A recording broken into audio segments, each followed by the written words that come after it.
My fiancé's ex-wife sent me a strange Christmas present, and when I found out what it meant, I had to start hiring lawyers.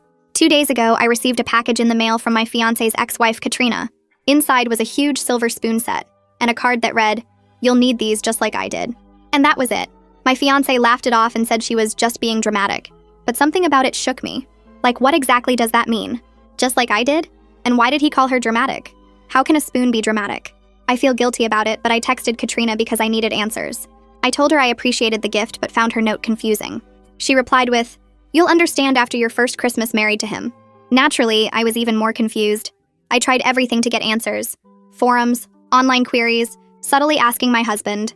Nothing worked. Until Christmas Day arrived. My husband's family came over as we were hosting. I set the table that morning using Katrina's spoons because I wanted to see if anyone would react. Maybe someone would finally tell me what they meant. My fiancé walked into the dining room and completely froze like a deer in headlights. "What's wrong?" He shook his head. "Nothing. Just use the other spoon set instead." "Why?" "Just please," he said, his voice tight. That just made me more determined to use them. His mother arrived first around noon.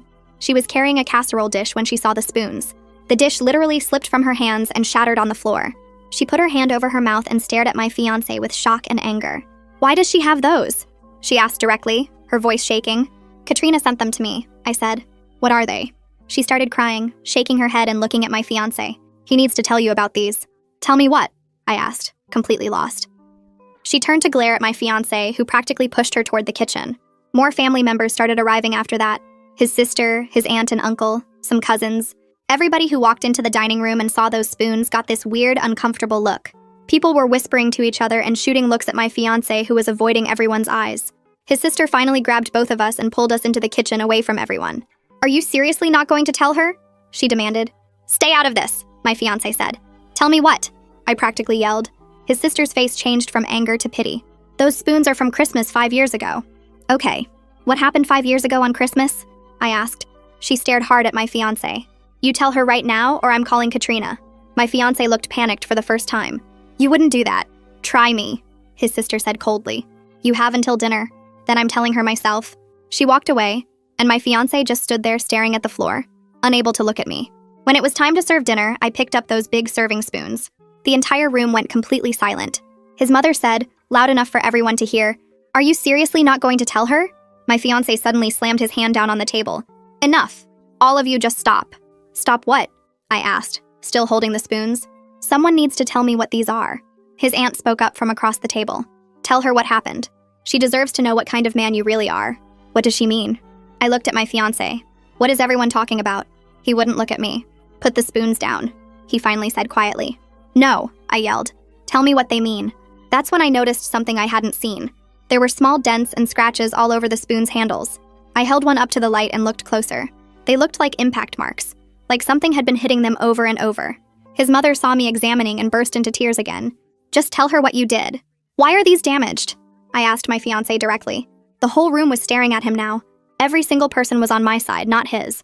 That's when his mother couldn't wait anymore. She stood up and through choked sobs started speaking. "Katrina lost her baby on Christmas Day 5 years ago." I was confused. "Okay, I knew that." "So what?" His sister's voice was shaking with anger. "What you don't know is he wouldn't take her to the hospital. She was hemorrhaging on her bathroom floor. But he told her they had guests coming over.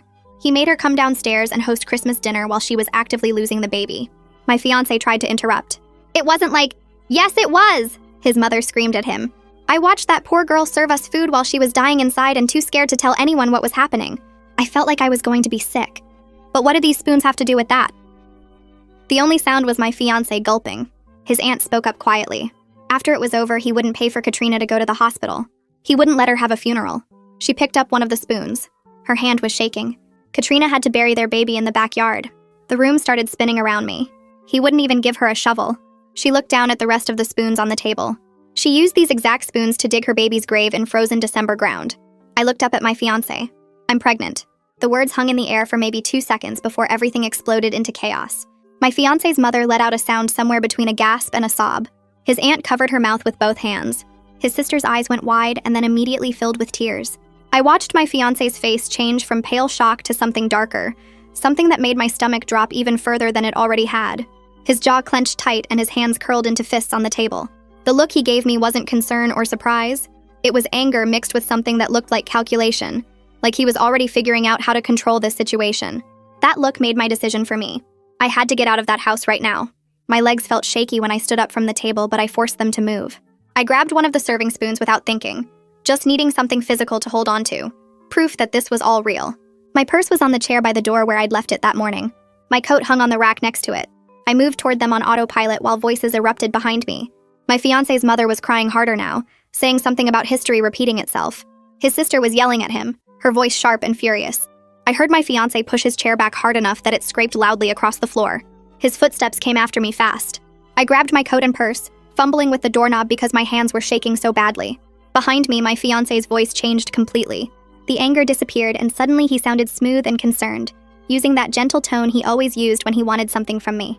He said my name softly, asked me to wait, told me we needed to talk about this calmly. But I'd just heard what he did to Katrina. I'd seen the spoons she used to bury their baby because he wouldn't even let her have a proper funeral. That gentle voice didn't work anymore.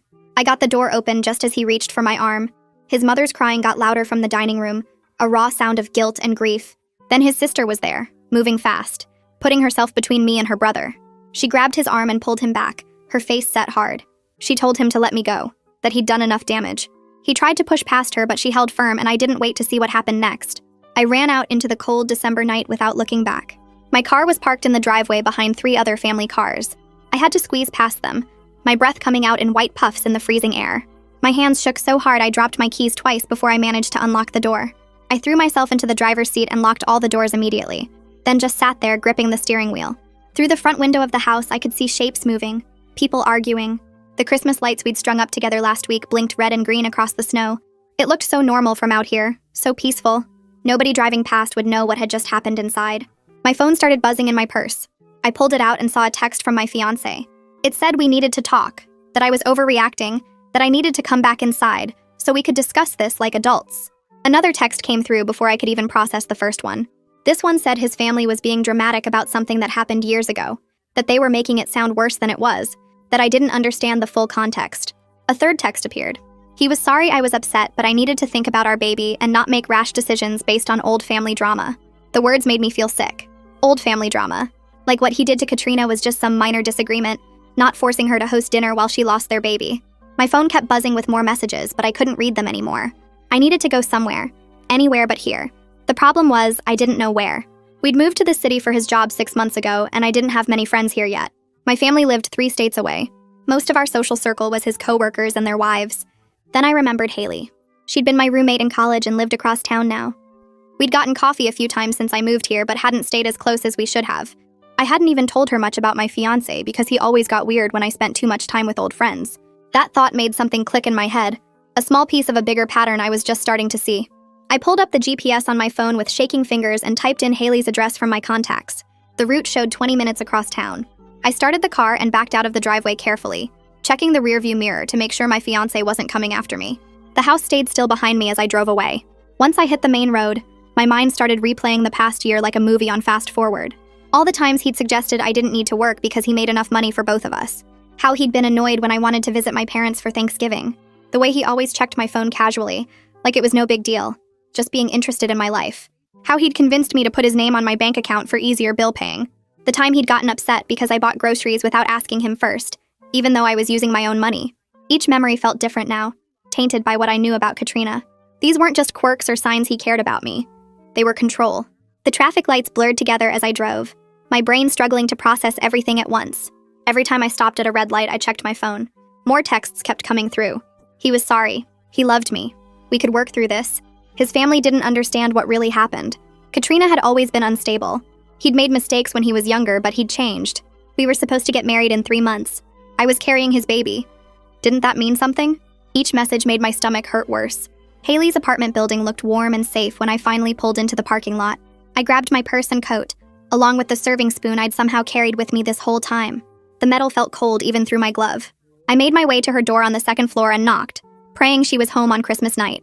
Footsteps came quickly, and then the door opened. Haley took one look at my face and her expression changed from surprised to concerned in an instant. She didn't ask questions, just pulled me inside and locked the door behind us. Her apartment was small but cozy, decorated with colorful throw pillows and art prints. She guided me to her couch and disappeared into the kitchen. I heard water running and cabinets opening.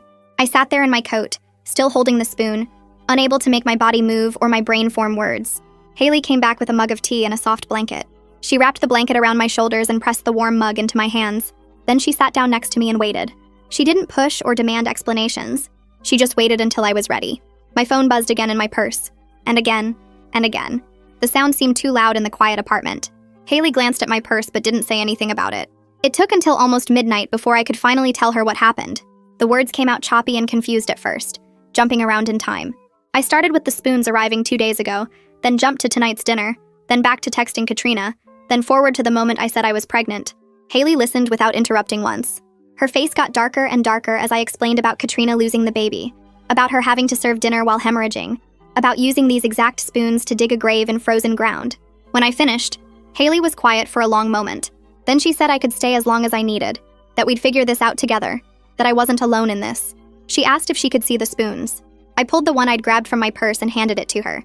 She examined the dents and scratches on the handle, running her finger over the marks carefully.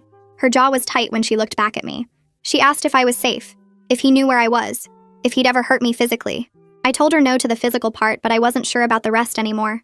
Everything I'd thought was normal in our relationship suddenly looked different now. Haley suggested we document everything before I responded to any of his messages. She got her laptop and we started going through my phone together. There were over 30 texts from my fiancé by this point. We took screenshots of every single one, especially the ones where he minimized what happened or tried to manipulate me into coming home. The ones where he called his family dramatic. The ones where he said Katrina was unstable. The ones where he reminded me about our wedding plans and the baby. Like those things meant I had to forgive him for everything. After we'd documented all the messages, Haley asked if I wanted to respond. I knew I should probably just block him and not engage, but I also knew he'd escalate if I went completely silent. I typed out one careful text that said I needed space and time to think, and that I'd contact him when I was ready. My finger hovered over the send button for a few seconds before I pressed it. His response came back in under a minute.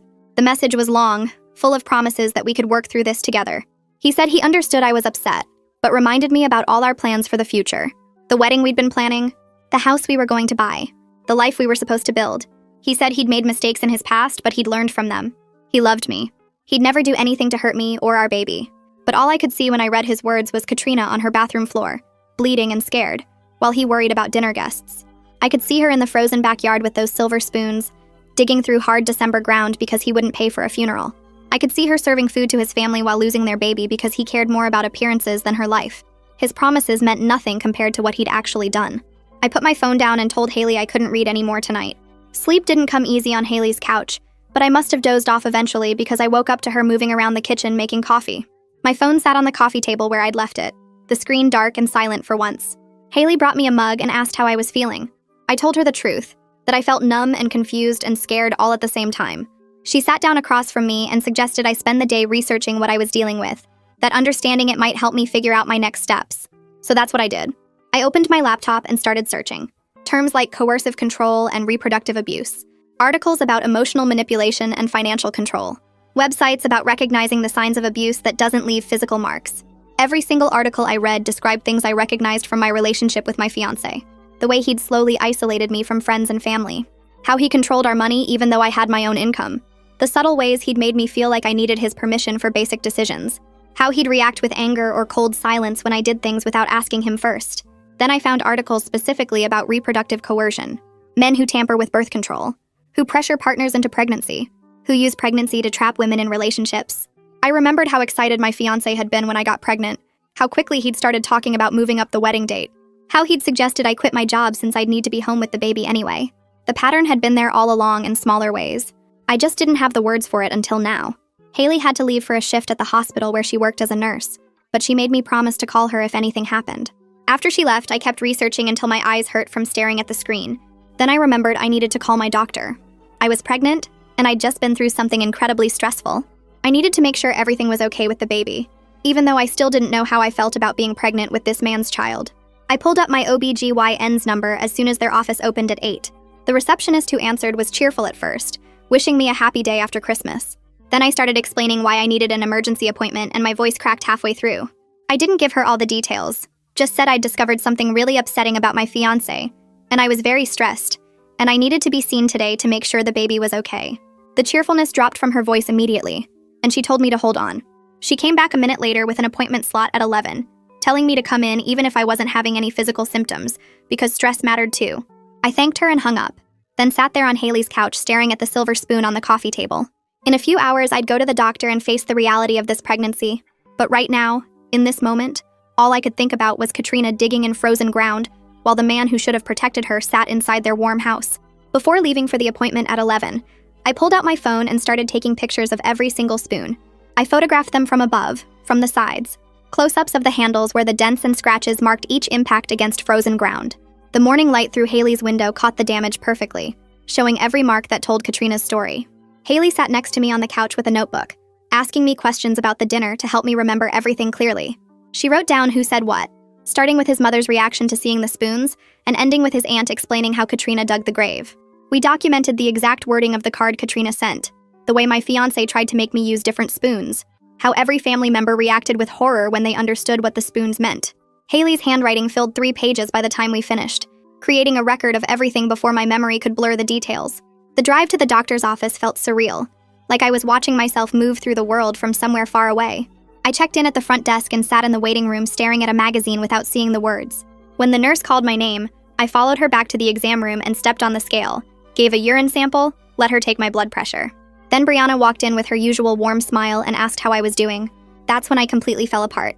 I started crying so hard I couldn't breathe, and the whole story came pouring out between sobs about the spoons and the Christmas dinner, and Katrina digging in frozen ground and my fiancé forcing her to host while she was losing their baby. Brianna handed me tissues and listened without interrupting, and when I finally stopped talking, she pulled her chair closer and told me she'd seen this before. She said leaving now showed strength, not weakness, that recognizing the danger meant I was protecting myself and my baby, and that she would help me through whatever I decided about the pregnancy. Her calm acceptance made me cry harder because I'd been so scared she would judge me or tell me I was overreacting. Brianna examined me after I calmed down enough to lie back on the table. She did an ultrasound and showed me the tiny shape on the screen, explaining that everything looked normal with the pregnancy so far. The baby was measuring right on track for 8 weeks. The heartbeat was strong and steady. But then she wrapped the blood pressure cuff around my arm again and frowned at the numbers.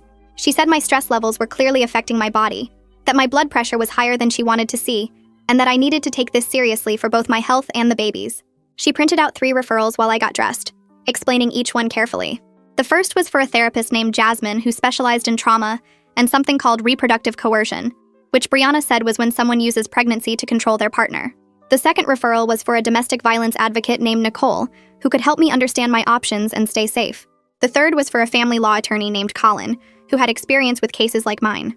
Brianna explained that I needed a whole team of support right now, that this wasn't something I could handle alone, and that each of these people would help me figure out my next steps. When I got back to Haley's apartment around 1, my brother Barrett was sitting on the couch waiting. Haley had called him that morning after I left, and he'd immediately taken the rest of the week off work to help me. He stood up when I walked in and hugged me so tight I started crying again into his shoulder. He said I wasn't dealing with this alone, that he was here for whatever I needed, and that we'd figure out my next steps together. Having him there made everything feel slightly less impossible, like maybe I could actually survive this. Barrett suggested we make a list of immediate practical needs, instead of letting me spiral into fear about the future. He grabbed the notebook Haley had used earlier and started writing while I talked. We identified that I needed clothes and personal items from the house since I'd left with basically nothing. I needed my important documents like my birth certificate, social security card, and passport. I needed to make sure I had access to my own money since most of our accounts were joint. And we needed a plan for what to do if my fiancé showed up at Haley's apartment looking for me. Barrett wrote everything down in his neat handwriting, turning my panic into concrete actions we could take. He said we'd tackle one thing at a time, starting with the easiest and working up to the harder stuff. Around 3, my fiancé's sister called my cell phone. I almost didn't answer because I was scared it would be him calling from her phone, but Barrett nodded at me to pick up. She said she wanted to pack a bag for me and bring it to a neutral location, somewhere public where I'd feel safe. Then her voice dropped lower and she said she'd gone through her brother's phone last night after everyone left, and she didn't like what she found. She wouldn't give me details over the phone but hinted there were messages to other women and financial things I should know about. She asked if I was somewhere safe, if anyone was with me, and whether I'd talked to a lawyer yet. I told her I was with my brother and my best friend, and she said good, that I needed people around me who would actually protect me, unlike her family had protected Katrina. We arranged to meet at a coffee shop 3 blocks from Haley's apartment at 5. Barrett insisted on coming with me, and Haley left work early to meet us there too. When the sister arrived, she was carrying 2 large duffel bags and a thick folder of papers. She hugged me in the parking lot and apologized for not speaking up sooner, saying she'd suspected her brother was controlling, but didn't realize how bad things were until the dinner. She'd spent all of Christmas night and the next day packing my clothes, toiletries, and personal items, making sure to grab things my fiancé might not notice were missing right away. The folder felt heavy in my hands when she passed it to me, and she said I needed to look through everything inside before deciding what to do next. We sat at a corner table away from other customers, and I opened the folder while Barrett and Haley leaned in to see. Inside were printed screenshots from my fiancé's phone showing text conversations with his friends, where he complained about me constantly. He called me needy and stupid, discussed strategies for keeping me financially dependent on him, laughed about how I always asked his permission before buying things. There were flirty messages with at least 3 other women, nothing explicitly physical but definitely inappropriate for someone engaged. And there were search history screenshots showing him looking up information about contesting paternity, avoiding child support, and what rights unmarried fathers had. Seeing it all laid out in black and white made my hands shake. His sister pointed to one particular search from 2 days after I told him I was pregnant, asking whether a man could force a woman to take a paternity test. She said she'd printed everything and made copies, that I should give them to a lawyer, and that she'd testify about what she saw if it came to that. That night, I lay awake on Haley's couch long after she went to bed, processing the huge gap between who I thought my fiancé was and who he actually turned out to be. Every sweet moment we'd shared now felt tainted by the knowledge that he was capable of forcing Katrina to serve dinner while she was actively losing their baby. The man who brought me flowers and called me beautiful was the same man who searched for ways to avoid supporting his own child. The person I'd planned to marry had been systematically working to make me dependent and trapped. I kept thinking about all the small things I'd excused or explained away over the past year, the times he got angry, when I spent money without asking, the way he'd slowly pulled me away from my friends, how he always needed to know where I was and who I was with. The pattern had been there all along and I just didn't see it because I loved him and wanted to believe he loved me back. In the morning, I gathered all my courage and pulled up Katrina's number in my phone. I typed out a message thanking her for the warning and asking if she'd be willing to talk with me, then stared at it for 5 minutes before hitting send. Her response came back within minutes saying yes, that she'd been waiting to hear from me and suggesting we meet somewhere public and safe. She said she had things to tell me that would help me understand what I was dealing with, and that she wished someone had warned her before she married him. Reading her words made me cry again, but this time it was different. Like maybe I wasn't completely alone in this after all. We agreed to meet the next day at a small cafe on the other side of town, where nobody would recognize either of us. I got there 15 minutes early and sat in a back corner booth, watching the door and feeling my stomach twist into knots. When Katrina walked in, I recognized her immediately from photos I'd seen at his mother's house, but seeing her in person made everything feel more real and urgent. She was shorter than I expected, with dark hair pulled back in a ponytail, and tired eyes that seemed much older than her actual age. She spotted me right away, and walked over without hesitation, sliding into the booth across from me with a sad smile that told me she understood exactly what I was going through. She thanked me for being willing to meet and said she'd been hoping I would reach out ever since she sent those spoons. I asked her why she sent them, and she looked down at her coffee cup for a long moment before answering. She said she couldn't live with herself if she didn't at least try to warn me, even though she knew I might not believe her or might choose to stay with him anyway. She explained that she'd watched him move on so quickly after their divorce, seen him get engaged again, and felt sick knowing another woman was about to walk into the same trap she'd barely escaped from. Katrina started talking about the months before that Christmas 5 years ago, describing how he slowly cut her off from her friends by making her feel guilty every time she wanted to spend time with them. He'd get upset if she made plans without asking him first, or he'd pick fights right before she was supposed to go out so she'd cancel to fix things between them. She said he controlled their money completely, making her ask permission before buying anything and questioning every purchase she made. He'd check her phone constantly, demanding to know who she was texting and getting angry if she didn't respond to his messages immediately. She described how he made her feel crazy for being upset about normal things, telling her she was too sensitive or overreacting or remembering things wrong. The worst part, she said, was how he'd be incredibly sweet and loving right after being cruel, buying her flowers or taking her to dinner and acting like nothing bad had happened. She explained how she lost herself trying to please him, constantly walking on eggshells and second-guessing everything she did. By the time she got pregnant, she was completely isolated from everyone who cared about her, and totally dependent on him financially and emotionally. Katrina took a shaky breath and started describing that Christmas morning 5 years ago in detail that matched exactly what his family had told me. She woke up around 6 with cramping and bleeding, knowing immediately that something was very wrong with the pregnancy. She was 14 weeks along and had been so excited about the baby, already picking out names and setting up a nursery. When she told him she needed to go to the hospital, he got angry and said they couldn't cancel Christmas dinner because his family would ask too many questions, and he didn't want to deal with their drama. She begged him to take her, showing him the blood, but he insisted she was probably fine, and that they'd go after everyone left if she still felt bad. She spent the morning getting worse, the pain increasing and the bleeding getting heavier, but he kept telling her to pull herself together because guests were arriving soon. When his mother showed up with that casserole, Katrina was already wearing 2 pads and a towel in her underwear, feeling dizzy and sick. She served food to his entire family while actively losing their baby, smiling and making small talk while bleeding through her clothes. Everyone pretended not to notice, even though she knew they could tell something was wrong. The pain got so bad during dinner that she had to grip the edge of the table to stay standing, but he glared at her from across the room, and she knew better than to make a scene. After the last guest finally left around 8 that evening, she collapsed on the bathroom floor and stayed there for hours while he cleaned up downstairs. When she could finally speak again, she crawled to the bedroom and begged him to take her to the emergency room. He said it was too late anyway since the baby was already gone, and that they couldn't afford the hospital bills for something that was basically over. She pointed out that he'd just bought himself a new truck the week before, spending thousands of dollars without asking her opinion. But he said that was different because he needed it for work. She spent the next 3 days recovering at home completely alone while he went to work like nothing had happened. She was bleeding heavily and running a fever, terrified she might die, but he told her she'd be fine and to stop being dramatic. On the 3rd day, when she asked about having a funeral or getting the baby cremated, he laughed and said that was a ridiculous waste of money for something that wasn't really a baby yet. He said it was just a clump of cells and she needed to get over it and move on. Katrina pulled out her phone and showed me a photo of a small section of their old backyard, a patch of earth near the fence marked with a smooth gray river stone. She explained that she waited until he left for work on the 4th day, then went out to the garden shed looking for a shovel. He'd locked the shed and taken the key with him, probably guessing what she wanted to do. She went back inside and looked through the kitchen for something sturdy enough to dig with, and that's when she found the silver serving spoons in the drawer. They were the heaviest, strongest utensils they owned, wedding gifts from his aunt. She took all 6 spoons outside and started digging in the frozen December ground, the temperature below freezing and her hands going numb within minutes. It took her almost 4 hours to dig a hole deep enough, the spoons bending and denting against rocks and frozen soil. Her hands were bleeding by the time she finished, blisters torn open and fingers raw. She buried the baby wrapped in a soft blanket, covered the spot with dirt, and marked it with that river stone. Then she took the spoons inside, washed them carefully, and put them back in the drawer where they stayed until she moved out. Katrina said she started planning her escape about 2 months after that Christmas, secretly saving money and looking for apartments. She opened a new bank account he didn't know about, and had her paychecks deposited there instead. She reconnected with old friends through a secret social media account, and asked them for help when she was ready to leave. The actual leaving happened on a Tuesday morning after he went to work.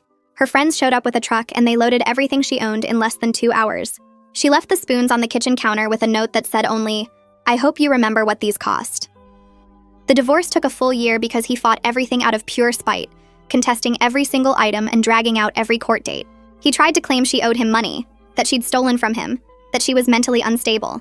Her lawyer eventually got everything dismissed, but it was exhausting and expensive and traumatic. Katrina looked directly at me and said, I needed to understand that he would try to trap me with this pregnancy, that he'd use the baby to maintain control over me for the rest of my life if I let him. She warned me to document absolutely everything starting right now, to get legal protection in place before he realized I was seriously leaving, and to never underestimate what he was capable of when he felt his control slipping away.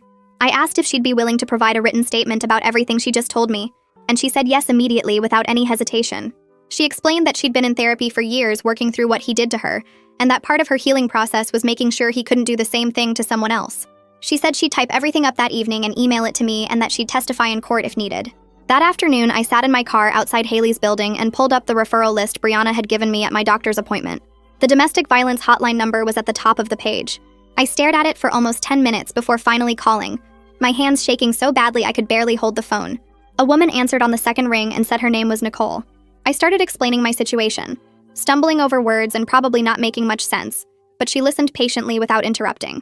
When I finished, she didn't sound shocked or surprised by anything I'd said, which was somehow both comforting and deeply sad.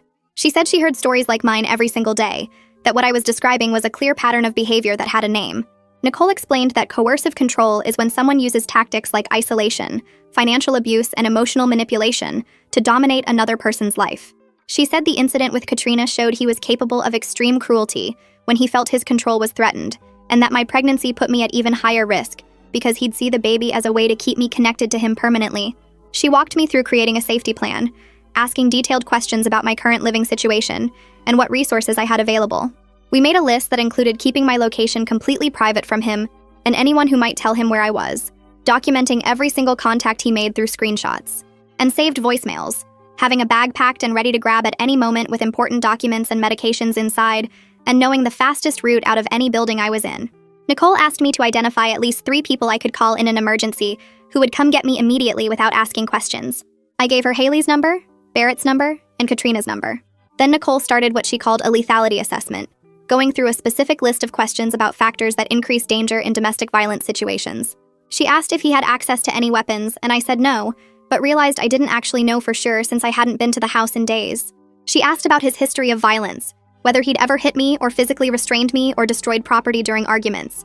I said no to hitting, but yes to punching walls and throwing things when he got angry. She asked if he'd ever threatened to hurt himself or me, if he'd shown obsessive behavior like excessive texting or showing up places unexpectedly, if he'd ever tried to strangle or choke me even during sex, if he monitored my movements or communications. I answered yes to the obsessive texting and monitoring, explained about the location tracking app Barrett found, described how he always needed to know where I was and who I was with. Nicole asked about drug or alcohol use, whether he'd been violent toward animals or children, if there was a history of mental health issues or prior arrests. I didn't know about most of those things, which she said was concerning because it meant he'd been very good at hiding parts of his life from me. She asked specific questions about the pregnancy, whether he'd ever pressured me about birth control or tried to get me pregnant on purpose, whether he'd made threats about custody or taking the baby away. I told her about the search history his sister found, the queries about contesting paternity and avoiding child support. Based on all my answers, Nicole said my situation rated as high risk on their assessment scale. She strongly recommended I file for a protection order before he realized I was seriously leaving, because the most dangerous time in an abusive relationship is right when the victim tries to escape. I left Nicole's office with my head spinning from everything we'd discussed, and when I got back to Haley's apartment that afternoon, I saw 3 missed calls from a number I recognized as my fiancé's mother. There was one voicemail waiting, and I sat down on the couch before pressing play because I didn't know what to expect. Her voice came through shaking and broken, barely holding together as she apologized over and over for not protecting Katrina 5 years ago. She said she should have called the police or driven Katrina to the hospital herself, instead of just standing there watching, and the guilt had been eating at her every single day since. She begged me not to make the same mistake she did by staying silent, and then she said something that made me pause the message and replay it twice to make sure I heard correctly. She would testify to whatever I needed, give a statement, talk to lawyers or police, anything that would help keep me safe from her son. I saved the voicemail and added it to the growing folder of evidence on my phone, then called Barrett because I needed help with something Nicole had mentioned about digital security. He came over within an hour carrying his laptop, and we sat at Haley's kitchen table while he walked me through changing every single password I had. He set up 2-factor authentication on my email, banking, social media, and any other account he could find. Then he had me create a completely new email address that my fiancé didn't know about, one I could use for legal communications and important documents without worrying about him accessing it. Barrett asked to see my phone settings, and that's when he found something that made his jaw tighten.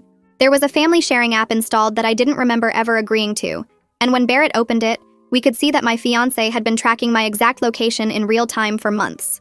The app showed a complete history of everywhere I'd been, down to specific addresses and timestamps, and Barrett's hands were shaking with anger as he immediately deleted it and blocked my fiancé's access to everything.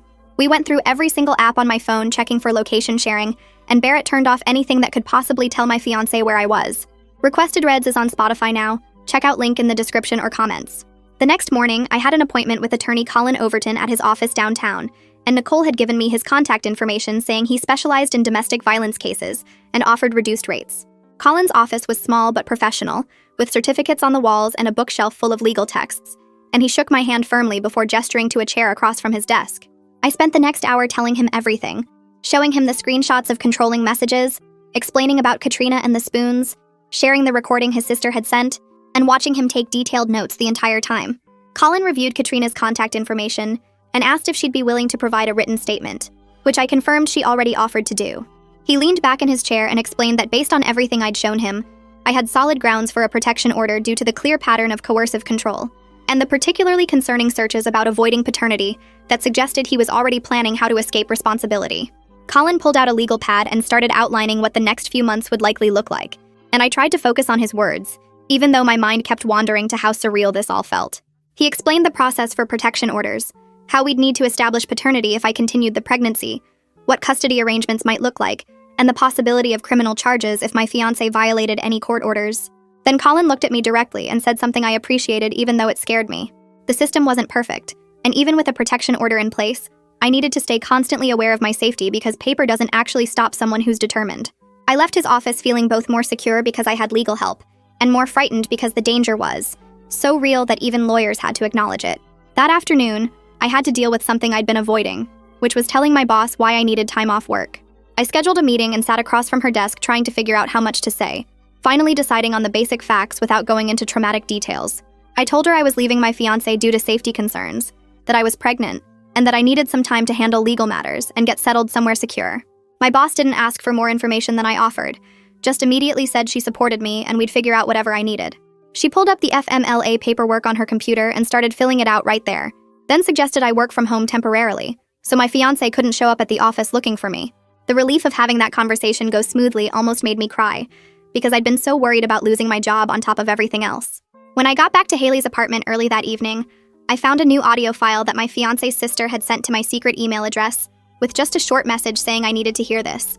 She'd secretly recorded a voice message my fiancé left for one of his friends, and when I pressed play, his voice came through casual and relaxed in a way that made my skin crawl.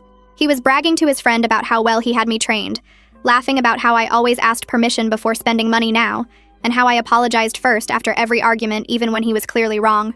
Then he said something that made me feel physically sick, talking about how the pregnancy meant I was locked in now even if I was mad about old history with Katrina.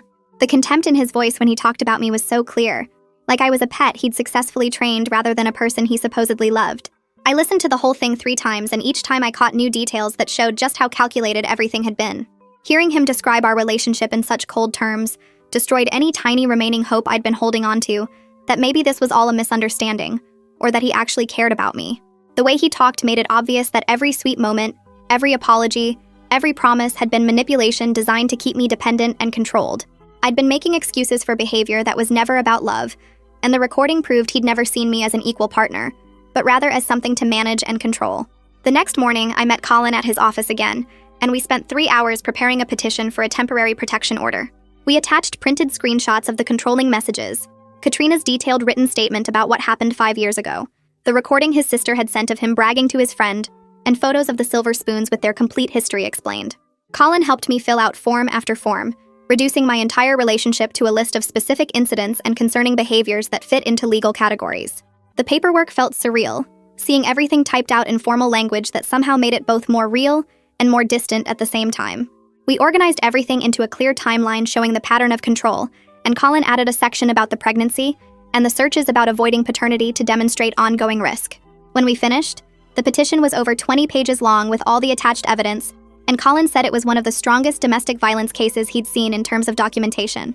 We drove to the courthouse right after finishing the paperwork, and the clerk took our petition and said a judge would review it as soon as possible. I sat in the waiting area with Colin for what felt like hours, but was probably only 90 minutes, and then the clerk called us back and said the judge had granted a temporary protection order. The order required my fiancé to stay at least 500 feet away from me at all times, have no direct or indirect contact, and stay away from Haley's apartment and my workplace. It would remain in effect until a full hearing in 2 weeks where he could contest it if he wanted, but for now I had legal protection. Walking out of that courthouse with the signed order in my hands felt like the first time I could breathe properly in days, but Colin reminded me that the hard part was coming next. My fiancé had to be served with the order, which meant he'd find out where I'd been staying because Haley's address was listed as a protected location. He'd also know I was taking serious legal action, and Colin warned me that this was often when abusers escalated because they realized they were losing control. We discussed the safest way to handle service, and Colin arranged for it to happen at my fiancé's workplace during business hours, when there would be witnesses around and security nearby. The goal was reducing the chance of an immediate dangerous reaction by serving him in a public professional setting, where he'd have to maintain composure, at least initially. I sat on Haley's couch with Barrett on one side and Haley on the other, all 3 of us staring at our phones like they might explode. The waiting felt worse than anything else. So far because I knew the second that process server handed my fiancé those papers, everything would change. Barrett kept checking the tracking app Colin had given us access to, watching the little dot that represented the server move through the city toward my fiancé's workplace. Haley made sandwiches that nobody ate, and I kept getting up to use the bathroom even though I didn't really need to go. My phone buzzed around 1 p.m. with a text from Nicole asking if service had happened yet. I told her no, still waiting, and she sent back a long message about how the first 24 hours after service are statistically the most dangerous time in domestic violence cases. She said I should consider staying somewhere he wouldn't think to look, maybe a hotel or Barrett's place instead of Haley's apartment. The thought made my stomach hurt because it meant this was real, that the man I'd planned to marry was now someone I needed to hide from. Barrett read the message over my shoulder and immediately started looking up hotels near the courthouse, saying he'd pay for it and stay with me if I wanted. Haley argued that her building had good security and cameras everywhere, but I could see the worry in her face. At 2:45 p.m., Barrett's phone lit up with a notification from the tracking app. The server had arrived at my fiancé's office building and was heading inside. We all went completely silent, watching the minutes tick by on the clock. At exactly 3:02 p.m., Colin texted me one word: served. My phone started ringing before I could even process what that meant. My fiancé's name flashed on the screen and I just stared at it until the call went to voicemail. Then it rang again. And again. Text messages started flooding in so fast my phone couldn't keep up, the notifications stacking on top of each other. Barrett grabbed my phone and started reading them out loud. The first few were confused, asking what was going on and why I'd filed legal papers against him. Then they got angry, saying I had no right to do this and that he'd done nothing wrong. Then they switched to desperate promises about how he'd change and we could work through this together. By 3:15 p.m., he was sending threats about the baby, saying he'd fight for custody and I'd regret trying to keep his child from him. The messages that made my hands shake were the ones about Katrina, calling her a crazy liar who'd manipulated me into believing her version of events. He said she'd always been dramatic, and that I was being stupid for listening to someone who clearly still had feelings for him.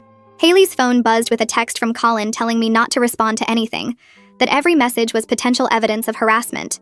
Barrett had already started taking screenshots, his fingers moving fast across my phone screen to capture each new message as it came in. The messages kept coming, getting more frantic and angry with each one.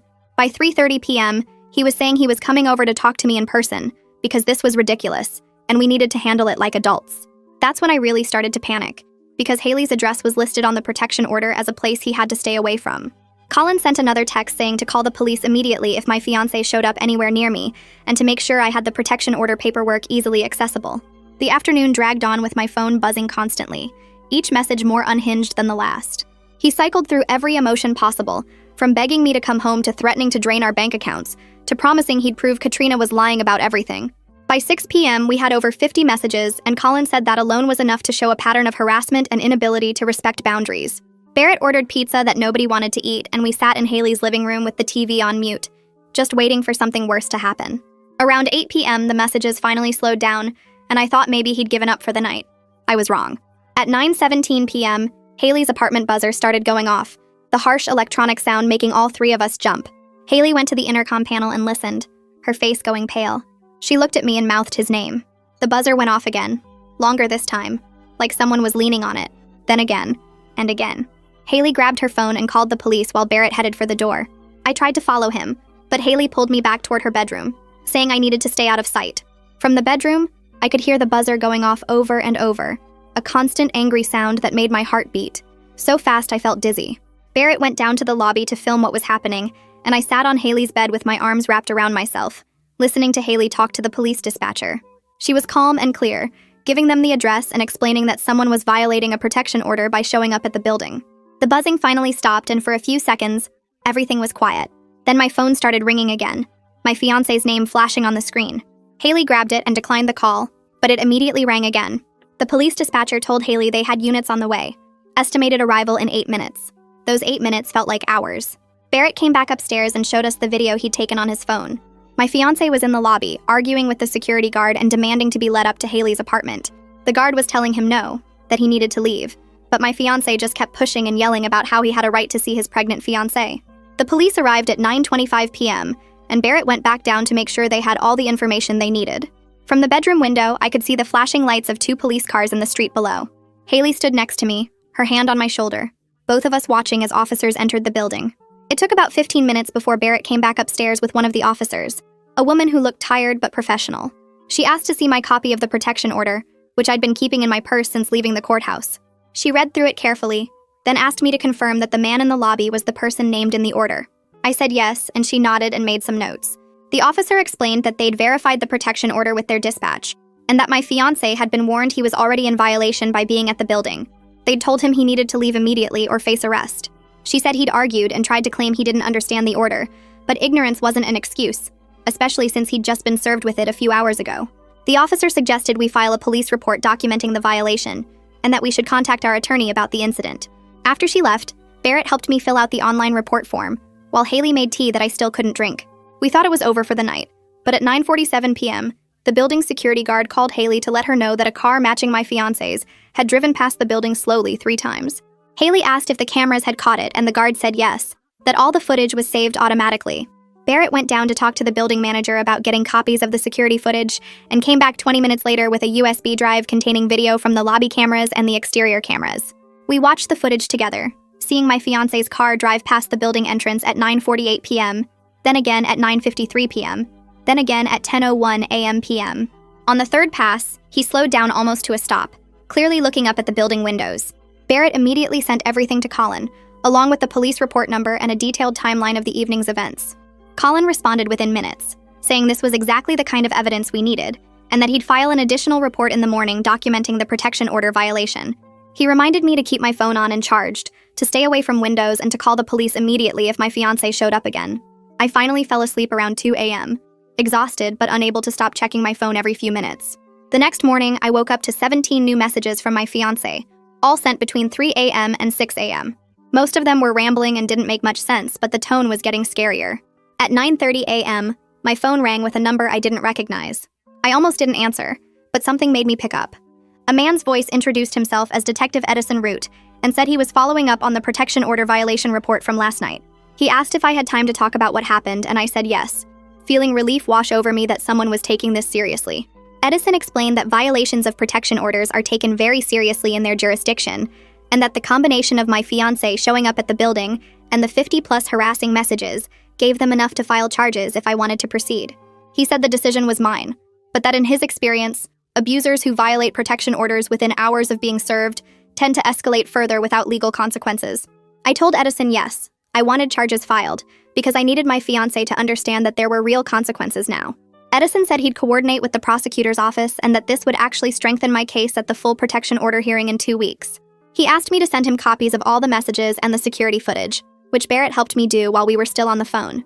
Edison also warned me that my fiancé might get arrested when the charges were filed, and that I should be prepared for his family or friends to contact me trying to get me to drop the charges. He said I should refer anyone who contacted me to my attorney and not engage with anyone from my fiancé's side. After hanging up with Edison, I felt shaky but also stronger somehow, like I was finally taking real steps to protect myself, instead of just reacting to what was happening. My phone buzzed with a text from Katrina asking if I was okay, saying she'd heard through my fiancé's sister that the protection order had been served. I texted back that I was safe but that he'd already violated it, and she responded immediately with 3 words. I'm not surprised. Katrina asked if there was anything she could do to help, and I said I didn't know yet, but that I appreciated her checking on me.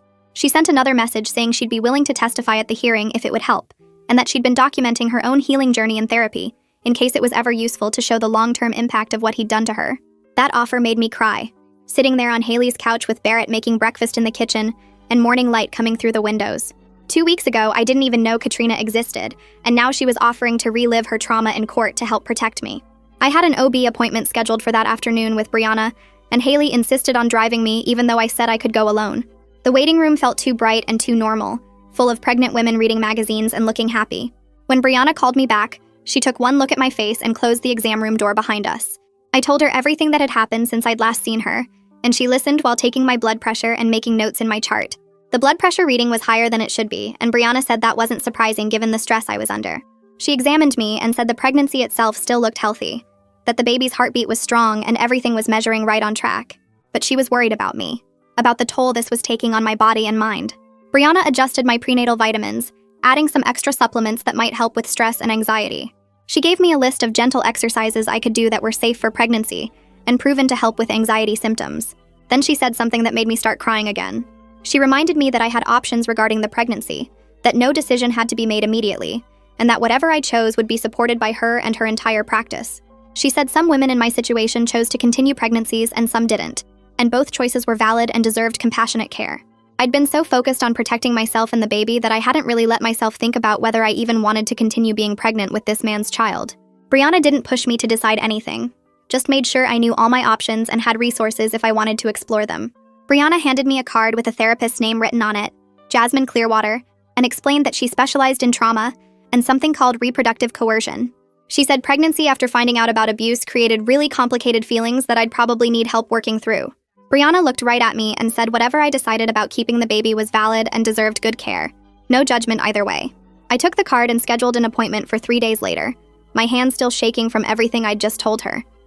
The first session with Jasmine felt weird at first, sitting in her office with soft lighting and tissues on every table, but after about 10 minutes something shifted, and I could actually breathe normally for the first time in weeks. Jasmine listened to me talk about still loving my fiancé sometimes even though I knew what he did, and she didn't look shocked or tell me I was crazy. She said it was completely normal to be confused about loving someone who turned out to be dangerous, that abuse worked by being invisible until suddenly it wasn't anymore. I cried when she said I shouldn't be angry at myself for not seeing the signs sooner, because he'd designed everything to be hidden. During our second session, Jasmine introduced this concept called trauma bonding, and suddenly everything made sense. She explained why I still had moments of missing my fiancé, even knowing he forced Katrina to host dinner while losing their baby. The good times weren't random. They were part of how he kept control, making me grateful for basic kindness after he'd been mean or cold. Jasmine showed me a chart about cycles of abuse, and I recognized every single phase, the tension building and the explosion, and then the apology and the honeymoon period where everything felt perfect again. She helped me see that my brain had been trying to make sense of someone who was sometimes loving and sometimes scary, and that confusion was actually a survival response. I started going to a support group that met twice a week at a community center across town, and walking into that first meeting felt like entering a secret club I never wanted to join. There were 8 other women there, all different ages and backgrounds, and hearing their stories made me feel less alone, even though their situations were all awful. One woman talked about how her ex would take her car keys and hide them so she couldn't leave the house. Another described her partner reading all her texts and emails, which reminded me of how my fiancé always wanted to know exactly where I was. The facilitator gave really practical advice about legal stuff and rebuilding your life that I wrote down in a notebook I kept just for group. At the third meeting, a woman named Sarah shared that she'd gotten pregnant right before leaving her abuser and decided to keep the baby. She worked with a family lawyer to set up custody arrangements that kept her safe, including supervised visits and exchanges at a police station. Sarah looked right at me when she talked about it, like she somehow knew I was dealing with the same choice and said it was possible to be a mother without being trapped. Her story gave me hope, but I still felt so uncertain about what I actually wanted to do, whether I could handle raising a child connected to my fiancé forever. Barrett met me at a bank across town the next morning to help me open a new account that my fiancé didn't know about. We transferred half of our shared savings, which was legally mine anyway, but discovered that he'd already moved almost $6,000 to an account I'd never heard of. Barrett took screenshots of everything, and I felt sick realizing my fiancé had been preparing for me to leave, hiding money where I couldn't get it. I texted Colin about it and he said we could address it in court, but it confirmed what I already suspected, that my fiancé had been planning his next moves this whole time. The next day, I went back to the house with a police escort, Barrett and Haley, to get the rest of my stuff. Walking through the door felt surreal, like I was visiting a museum of my old life instead of a place I'd lived for 2 years. Everything looked the same but felt completely foreign and cold, and I moved through the rooms quickly grabbing clothes and personal items while the officer stood in the doorway. Haley packed up my bathroom stuff and Barrett loaded boxes into his truck, and I kept expecting my fiancé to show up even though I knew he was at work. We finished in under an hour and drove everything to a storage unit Barrett had rented, and I felt grateful we got out without any confrontation. 2 days later, the buzzer rang at Haley's apartment, and it was my fiancé's mother. I told Haley not to let her up and instead went down to meet her in the lobby where the security guard could see us. She was crying and holding a card with what looked like money inside, saying she wanted to help pay for whatever I needed. I took the card, but told her gently that I needed space from his entire family right now, while I figured out my next steps. She nodded and hugged me before leaving and back upstairs. I opened the card to find $500 and a note saying she was sorry for everything. The morning of the full protection order hearing arrived, and I woke up feeling like I might throw up. Colin, Barrett, and Nicole all met me at the courthouse steps, and just having them there made it slightly less scary to walk through those doors.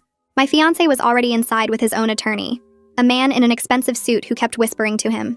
Seeing my fiancé in person for the first time since Christmas dinner made my hands shake, so badly that Barrett had to help me sit down. The hearing started and Colin stood up to present our evidence, his voice calm and methodical as he went through everything. He showed the judge screenshots of controlling messages where my fiancé told me what to wear and who I could see. He played the recording where my fiancé bragged to his friend about having me trained to ask permission before spending money. Colin read Katrina's written statement about the Christmas 5 years ago, her words clear and detailed about serving dinner while losing the baby. He showed photographs of the spoons with their dents and scratches, explaining how Katrina used them to dig her baby's grave in frozen ground. Colin presented documentation of every time my fiancé violated the temporary protection order, including the night he showed up at Haley's building. Finally, he called my fiancé's sister to testify about her brother's escalating anger and the threatening messages she'd seen on his phone. The fiancé's attorney stood up next, his expensive suit crisp as he addressed the judge with practiced confidence. He claimed the messages were taken out of context, that young couples have disagreements, that what happened with Katrina was a tragic medical event my fiancé handled poorly because he was young and stressed. He talked about how people make mistakes and deserve second chances, how the incident was 5 years ago and my fiancé had grown since then. But then the judge looked directly at my fiancé and asked him to explain why he made Katrina host dinner while she was actively miscarrying. My fiancé opened his mouth, closed it, then started stammering about how he didn't understand how serious it was at the time. He said something about not wanting to worry his family, about thinking Katrina was exaggerating her symptoms. His voice got quieter with each word, and even his own attorney looked uncomfortable watching him try to justify what he'd done. The judge's expression didn't change, but I saw her write something down, her pen moving quickly across her notepad. Then Katrina appeared on the large screen at the front of the courtroom, and the whole room seemed to hold its breath. She looked calm and put together, sitting in what appeared to be a home office with soft lighting behind her. The judge thanked her for joining via video call and asked her to describe what happened that Christmas 5 years ago. Katrina's voice was steady and clear as she walked through every detail, from feeling the cramping start that morning to my fiancé insisting they couldn't cancel because people were already on their way. She described serving appetizers while blood soaked through her clothes, smiling at guests while pain tore through her body, asking him 3 separate times to take her to the hospital, and being told to wait until everyone left. She explained how she finally collapsed in the upstairs bathroom after the last guest departed, how she lay on the cold tile floor for hours before he finally checked on her. Her composure was powerful, each word precise and factual, no crying or dramatic pauses, just the truth laid out in careful detail. I watched my fiancé's attorney shuffle papers and avoid looking at the screen, clearly realizing there was no way to question her without looking cruel. When Katrina finished, the judge thanked her again, and she nodded before the screen went dark. My fiancé's sister took the witness stand next, her hands shaking slightly as she was sworn in. She testified about growing up watching her brother manipulate people, about how he'd always been good at making others doubt their own perceptions. She described finding the searches on his phone about avoiding paternity and child support, about the threatening messages he'd sent after being served with the temporary order. Her voice cracked when she talked about feeling guilty for not protecting Katrina better, for not speaking up sooner when she saw the warning signs. She looked directly at me when she described his behavior after the temporary order was issued, how he'd raged about me turning his family against him, how he'd talked about teaching me a lesson. The testimony clearly pained her, but she didn't back down or soften any details, and I felt grateful for her courage even as I saw tears running down her face. The judge asked a few clarifying questions, then dismissed her with what seemed like genuine respect in her tone. Then the judge announced she needed 15 minutes to review the evidence and deliberate. Those 15 minutes felt like hours as I sat between Barrett and Colin, my hands twisted together in my lap. I could feel my fiancé staring at me from across the courtroom, but I refused to look in his direction. When the judge returned, she didn't waste time with long explanations. She granted a 1-year protection order with conditions that made my chest feel tight with relief. My fiancé had to stay 1,000 feet away from me at all times, have absolutely no direct or indirect contact, surrender any firearms within 24 hours, and complete a domestic violence intervention program. The judge's voice was firm as she noted that any violations would result in immediate arrest and potential jail time, and that she was taking this seriously given the documented history and concerning behavior patterns. As we stood to leave the courtroom, I felt Barrett's hand on my elbow guiding me toward the exit. We were halfway down the hallway when I heard rapid footsteps behind us. My fiancé pushed past his own attorney who was trying to grab his arm and got close enough that I could see the anger in his eyes. Barrett immediately stepped between us as my fiancé said the words that made my blood run cold. Edison appeared from where he'd been standing near the courtroom doors, already pulling out his phone to document what was happening. He stepped forward with his badge visible and told my fiancé to step back, that he was violating the protection order that had been issued less than 5 minutes ago. My fiancé started to argue, but Edison cut him off, telling him he was under arrest. I watched as Edison pulled out handcuffs and secured them around my fiancé's wrists while reading him his rights. My fiancé's face went from angry to shocked to something like panic as Edison led him back toward the courthouse security office. The whole thing happened so fast that I barely processed it until Barrett was guiding me outside into the cold afternoon air. That evening at Haley's apartment, I sat on the couch staring at nothing while the reality sank in. I was pregnant with a child whose father was now facing criminal charges and had a year-long protection order against him. Jasmine had offered to meet with me that same day, and I'd said yes because I didn't know how to process any of this alone. She helped me work through what I was feeling about the pregnancy without pushing me toward any particular choice. She asked questions about what I wanted for my life, what scared me most, what kind of support I had available. We talked about the fact that continuing or ending the pregnancy were both valid choices, and that whatever I decided needed to be right for me, not based on fear or pressure or what anyone else thought I should do. Over the next few days, I thought about almost nothing else. I made lists of pros and cons, talked to Haley and Barrett, cried in the shower, and tried to imagine both futures. After 5 days of turning it over in my mind, I realized I wanted to continue the pregnancy, but with clear boundaries about my fiancé's involvement. Colin explained the legal reality when I met with him, that I couldn't prevent my fiancé from eventually seeking custody or visitation rights, but we could request supervised visitation given his documented history and the protection order, and we could build a case for safety provisions that would protect both me and the baby. He helped me understand that the protection order gave us a strong foundation to argue for supervised access only, and that the criminal charges from violating the order would further support our position. Brianna connected me with a specialized OB practice that had experience with what she called high-risk social situations. The doctors there didn't blink when I explained my situation, and they immediately started creating a birth plan, that was included security measures. They added instructions to my medical chart that my fiancé was not to be notified when I went into labor and was not allowed access to me or the baby during delivery or recovery. They gave me a special bracelet to wear that would alert hospital security if needed, and assigned me a patient advocate who would be present during my entire hospital stay. 2 weeks after the hearing, I moved into a small apartment that Barrett had helped me find in a building with good security. I used money from my savings account and a loan from my parents who had flown out to support me as soon as they heard everything that happened. The apartment was just a 1-bedroom on the 3rd floor, but it had good light and felt safe and quiet. Having my own space felt like the first real step toward building a life that was truly mine, not controlled or watched or managed by anyone else. I spent the first night there sitting on the floor of the empty living room, eating takeout with Barrett and Haley, and feeling something that might have been hope starting to grow alongside the fear. The next morning, I texted Katrina and asked if she wanted to meet for coffee sometime. She responded within minutes saying yes and suggested a quiet place near her work. We met that Thursday afternoon and talked for 2 hours straight about everything from the practical details of leaving to the weird guilt that comes with grieving a future that never really existed. She didn't sugarcoat anything or tell me it would be easy, but she also didn't make me feel stupid for having loved him or for being scared now. Over the next few weeks, those coffee meetings became a regular thing, usually twice a week at the same cafe where the staff started knowing our orders. Katrina helped me understand that what I was feeling wasn't weakness or confusion, but a normal response to discovering that someone you trusted was capable of cruelty you never imagined. She shared parts of her own healing journey, not to compare our situations, but to show me that it was possible to build a life after escaping, that the grief and anger and fear wouldn't always feel this overwhelming. 3 months after that Christmas dinner, I settled into a routine that felt surprisingly stable, even though everything had changed. Tuesday and Thursday mornings, I had therapy with Jasmine, who helped me untangle the complicated feelings about my pregnancy and my ex, and the future I was building.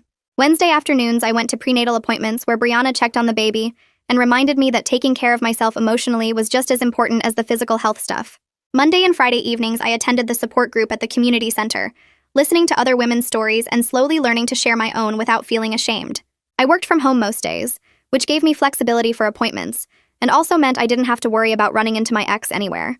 The spoons sat in a cardboard box in my closet, wrapped in tissue paper, a reminder of what I escaped and the woman who survived before me and sent them as a warning. I was learning slowly that safety and peace were worth more than any false promise of perfect love, and that choosing myself and my baby over staying in a relationship that could have destroyed us both wasn't selfish but necessary. And that's the wrap-up for today. I like when simple stories end up holding real lessons in them. If this one helped you look at something a little differently, that's what matters. Subscribe so you'll be ready for the next one.